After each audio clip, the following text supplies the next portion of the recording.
দশম শ্রেণীর শিক্ষার্থীবৃন্দ, আসসালামু আলাইকুম। নিশ্চয়ই তোমরা ভালো আছো। আমরা 6.3 অনুশীলনী করতেছিলাম জ্যামিতির উপপাদ্য। এখানে 16 পর্যন্ত আমাদের করা হয়ে গেছে। আজকে 17 নম্বর থেকে শুরু হবে। 17 নম্বর বলা আছে ত্রিভুজ এবিসি এ AB is greater than AC এবং কোণ এ এর সমদ্বিখণ্ড এডি বিসি বাহুকে ডি বিন্দুতে ছেদ করে। প্রমাণ করো যে কোণ এডিবি স্থূলকোণ। স্থূলকোণ প্রমাণ করতে বলছে, কাজেই আমাদের স্থূলকোণের সংজ্ঞাটা একটু জেনে নিতে হবে। স্থূলকোণ কাকে বলে? স্থূলকোণ 90 ডিগ্রি অপেক্ষা বড় এবং 180 ডিগ্রি অপেক্ষা ছোট কোণকে আমরা স্থূলকোণ বলি। এখানে আমরা ত্রিভুজ এবিসি এর AB is greater than AC বলা আছে, কাজেই আমরা চিত্রটা আঁকাবো এবি বড় করে এসিটা ছোট করে, অর্থাৎ এসির থেকে এবি বড় করে আমরা এবিসি ত্রিভুজটা আঁকাবো।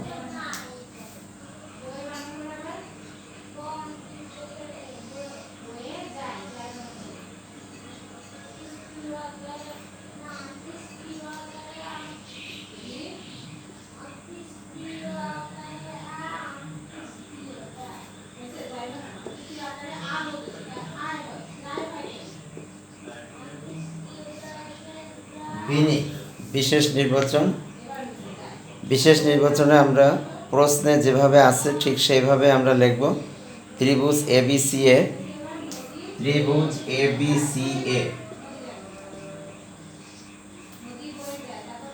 এবি ইজ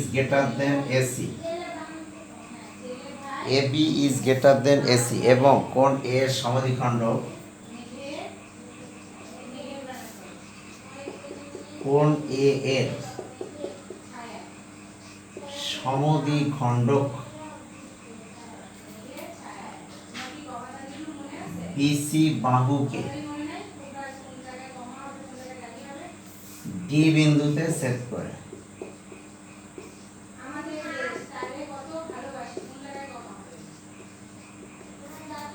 প্রমাণ করতে হবে যে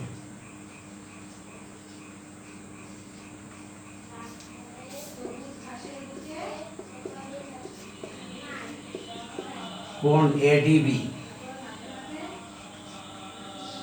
স্থূলকোণ।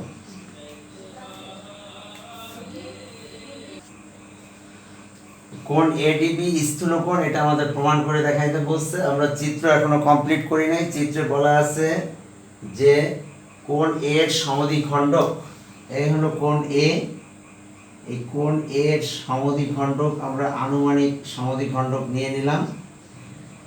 এই কোণ এ এর সমদ্বিখণ্ডক বিসি বাহুকে ডি বিন্দুতে ছেদ করছে। এখন এই কোণ এডিবি, এইখানে যে কোণটা তৈরি হলো এইটাই এডিবি কোণ এবং এইটা দেখতেই দেখাচ্ছে যে স্থূল, কিন্তু আমাদের এখন প্রমাণ করে মূলত দেখাতে হবে। আচ্ছা, এখানে একটু অঙ্কন আছে। অঙ্কন হলো এই এবি হতে এসি এর সমান করে, এবি হতে এসি এর সমান করে এ ই অংশ কাটি এবং এই ডি কমা ই যোগ করি। এবি হতে এ ই ইকুয়াল টু এসি অংশ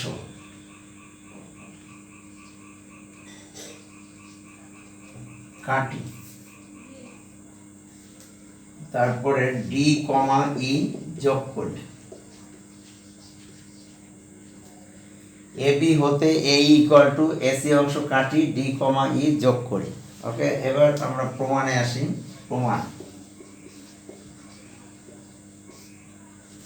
প্রমাণ প্রথমে আমরা এই ত্রিভুজ দুটোকে সর্বসম প্রমাণ করব। ত্রিভুজ দুটোকে সর্বসম প্রমাণ করার 4টা ক্ষেত্র আছে। আমি আগেও অন্য ক্লাসে আমি বলেছি, তারপরে আরেকবার একটু স্মরণ করিয়ে দিই। দুই বাহু অন্তর্ভুক্ত কোণ যদি সমান হয় ত্রিভুজ দুটা সর্বসম হয়। তিন বাহু সমান হলে ত্রিভুজ দুটা সর্বসম হয়। দুই কোণ এক বাহু, অপর ত্রিভুজের দুই কোণ অনুরূপ বাহু সমান হলে ত্রিভুজ দুটো সর্বসম হয়। সমকোণী ত্রিভুজের ক্ষেত্রে অতিভুজ এবং এক বাহু সমান হলে ত্রিভুজ দুটো সর্বসম হয়। আচ্ছা, আমরা এখানে দেখি যে কোন ক্ষেত্র এখানে প্রয়োগ করা যায়। আমরা এই বাহু সমান পেলাম, এইটা সাধারণ বাহু। এবার এই কোণ সমান হবে, কারণ এই কোণ এ এর সমদ্বিখণ্ডক হলো এডি। লেখো ত্রিভুজ এইডি ও ত্রিভুজ এসিডি এর মধ্যে এই ইকুয়াল টু হলো এসি অঙ্কন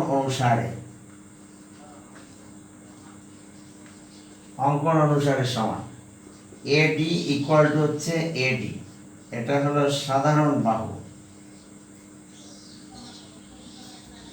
তারপরে হলো কোণ ইএডি, কোণ ইএডি ইকুয়াল টু কোণ ডিএসি। এই কোণ দুটো সমান, কারণ এডি কোণ এ এর সমদ্বিখণ্ডক।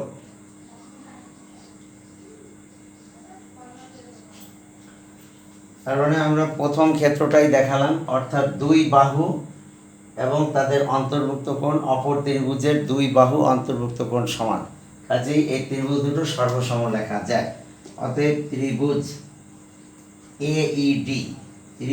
এইডি সর্বসম হচ্ছে ত্রিভুজ এসিডি। দুইটা ত্রিভুজ যদি আমরা সর্বসম করতে পারি, তাহলে তাদের অনুরূপ বাহু, অনুরূপ কোণ, অর্থাৎ যেগুলো আমরা যুক্তি দিয়ে সমান দেখায় সর্বসম বানালাম, এইগুলো বাদে যে বাহু বা কোণ আমাদের প্রয়োজন হয় সেগুলো আমরা সমান লিখতে পারি। আচ্ছা, এখানে আমরা সমান লিখতে চাচ্ছি এই কোণ আর এই কোণ, এইটা সমান লিখতে চাচ্ছি। তাহলে অতএব আমরা লিখবো কোণ এডিই, অর্থাৎ এই ত্রিভুজের এই বাহু আর এই বাহু সমান, এইটা সাধারণ বাহু, এই কোণ সমান। যদি আমরা এটার উপরে উল্টায় ফেলে দিই, তাহলে এই কোণ যে পড়বে এটার উপরে, অর্থাৎ কোণ এডিই, এটা সমান হবে কোণ এডিসি। এই কোণ দুটো সমান লেখা যায়। ক্লিয়ার? এবার আমরা আরেকটা তথ্যে যাব, সেটা হচ্ছে কোণ এডিই, এটা হলো কোণ এডিবি এর একটা অংশ। অতএব কোণ এডিবি ইজ গ্রেটার দেন কোণ এডিই লেখা যায়। আচ্ছা, আবার কোণ এডিবি ইজ গ্রেটার দেন কোণ এডিই। এটার কারণ কি? কোণ এডিবি এর অংশ।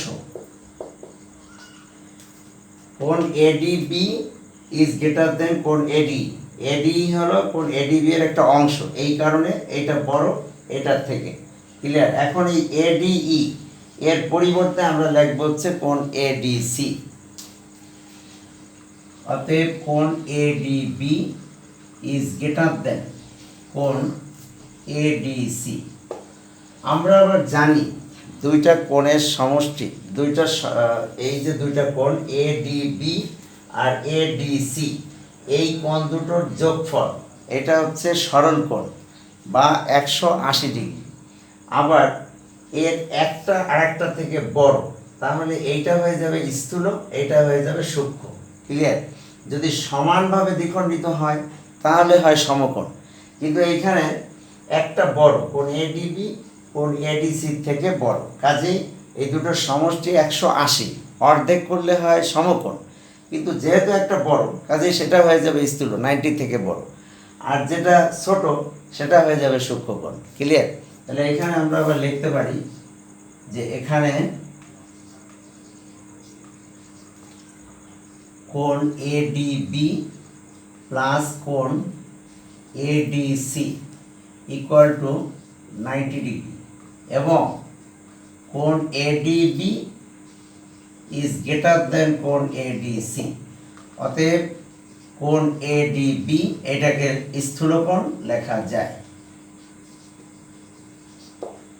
প্রমাণিত। আশা করি বুঝতে কারো সমস্যা নেই, থাকলে কমেন্টস করবা, অসুবিধা নেই, আমরা পরবর্তী ক্লাসে সলভ করার চেষ্টা করব। আচ্ছা, এইবার সৃজনশীল প্রশ্ন শুরু হবে, কিন্তু তার আগে আমি দুইটা উপপাদ্য লিখে তোমাদেরকে প্রমাণ করিয়ে দেব। সেটা সৃজনশীলের মধ্যে আবার আছে। সেটা কি?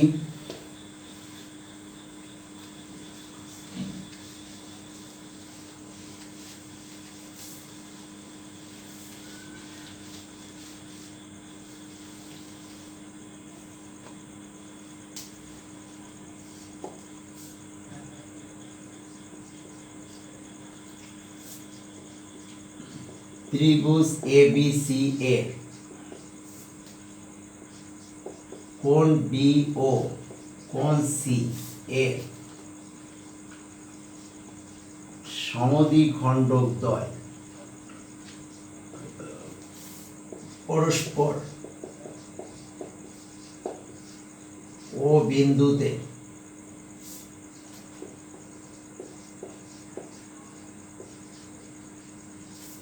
মিলিত হয়। প্রমাণ করতে হবে যে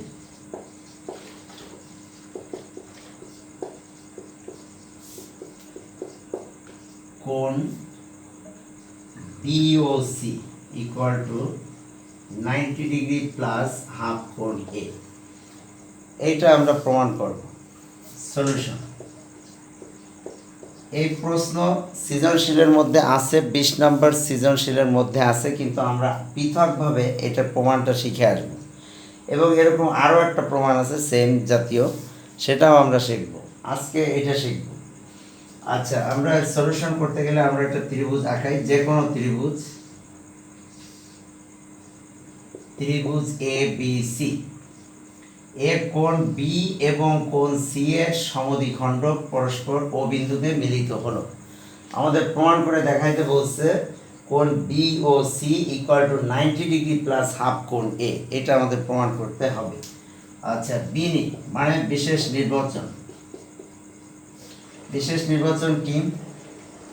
ওইটাই, ত্রিভুজ ABC এর কোণ B ও কোণ C এর সমদ্বিখণ্ডকদ্বয় পরস্পর ও বিন্দুতে মিলিত হয়। প্রমাণ করতে হবে যে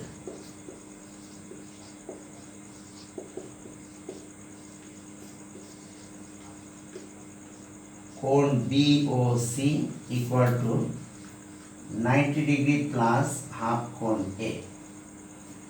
এটা আমাদের প্রমাণ করে দেখাতে হবে। এখানে অঙ্কন কিছুই নেই, আমরা সরাসরি প্রমাণে চলে যাব। প্রমাণ হলো, আমরা জানি ত্রিভুজের 3 কোণের সমষ্টি 180 ডিগ্রি বা 2 সমকোণ। ত্রিভুজের 3 কোণের সমষ্টি 180 ডিগ্রি বা 2 সমকোণ। তা এইখানে যে কোনো ত্রিভুজের, তাহলে এইখানে ত্রিভুজ ABC এর ক্ষেত্রে আমরা 3 কোণের সমষ্টি লিখতে পারি 180 ডিগ্রি। লিখলাম ত্রিভুজ ABC এর কোণ A প্লাস কোণ B প্লাস কোণ C ইকুয়াল টু হলো 180 ডিগ্রি। আবার ত্রিভুজ BOC, আবার ত্রিভুজ BOC এর কোণ BOC প্লাস কোণ OBC, কোণ OBC প্লাস কোণ OCB, এই তিনটা কোণের সমষ্টিও 180 ডিগ্রি হবে। এখন এটা লিখলাম কেন? আমাদের প্রমাণ আনতে হবে কোণ BOC ইকুয়াল টু, এই BOC আমরা ঠিক রাখবো, বাকি দুটাকে আমরা পরিবর্তন করার চেষ্টা করব। আচ্ছা, বা কোণ BOC প্লাস এই OBC এর পরিবর্তে লেখা যায় হাফ কোণ B। কোণ OBC এর পরিবর্তে লেখা যাবে হাফ কোণ B। ঠিক একইভাবে কোণ OCB এর পরিবর্তে লেখা যাবে হাফ কোণ C ইকুয়াল টু হলো 180 ডিগ্রি। আশা করি বুঝতে কারো সমস্যা নেই। আচ্ছা, এবার এই মানটা আমি এখানে বসাতে চাচ্ছি। তা কি করে বসাবো? এর উভয় পাশে আমি একটা হাফ কোণ A যোগ করে দেবো, অথবা এখান থেকে কোণ B প্লাস কোণ C এর মান বের করে নিয়ে এখানে বসাই দেওয়া যাবে হাফ কমান নিয়ে। যে কোনো একটা পদ্ধতিতে আমরা গেলেই হবে। তা আমরা এখানে হাফ কমন নিয়ে ওইখান থেকে মান বসিয়ে দিলাম। বা কোণ বি ও সি প্লাস হাফ কমন নিলে থাকবে হচ্ছে কোণ বি প্লাস কোণ সি ইকুয়াল টু হলো 180 ডিগ্রি। আচ্ছা, বা কোণ বি ও সি প্লাস হাফ কোণ এইটার পরিবর্তে এখান থেকে লেখা যাবে হচ্ছে 180 ডিগ্রি মাইনাস কোণ এ ইকুয়াল টু হলো 180 ডিগ্রি। এখানে একটা নাম্বার দিয়ে আসতে পারি, 1 নম্বর পাশে এখানে লিখবা 1 নং ব্যবহার করে।